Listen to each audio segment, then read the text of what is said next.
Morning, everyone. It's Pastor Kevin with Faith Unfiltered.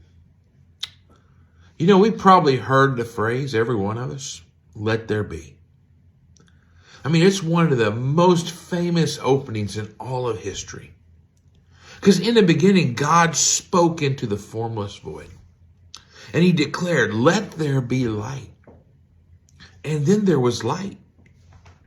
With one word, order came from chaos. Beauty came from nothingness. This phrase is a raw display of creative power. But what if that power just isn't a one-time thing? What if it's just not some ancient event? What if the God who said, let there be, is still speaking? See, the Gospel of John makes a stunning connection here.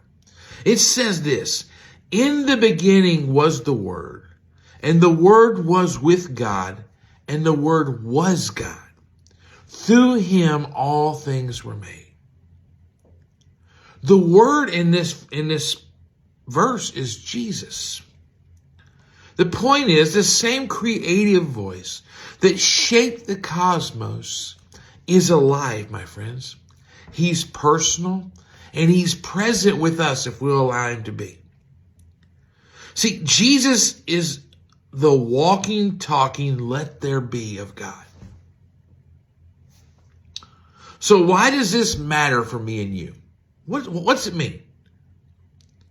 In our often chaotic and formless life circumstances, which we all have, the same God who creates from nothing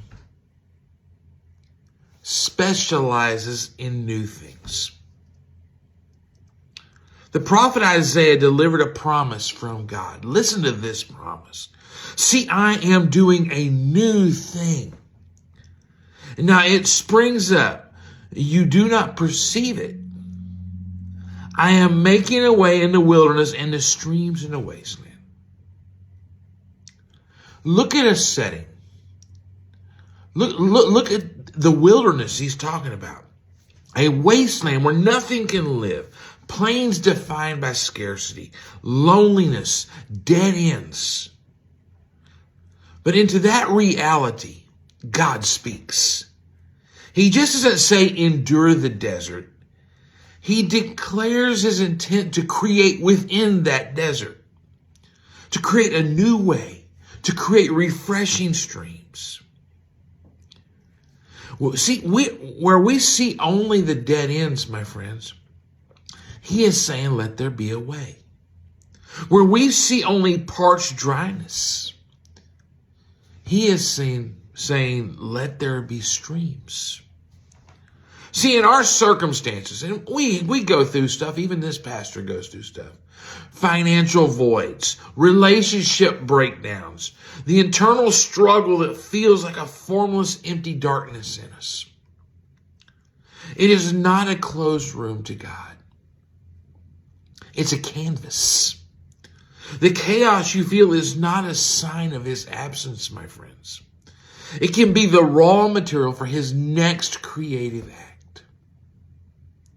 The phrase, let there be, is more than just a history lesson, my friends. It's an identity to reveal. It tells us who God is. He's the one that speaks life into death, order into chaos, hope into despair. And because Jesus is that word made flesh, we know this. We know this God is for us and with us. So today, when you face your formless void, whatever that may be, you can lean on this truth.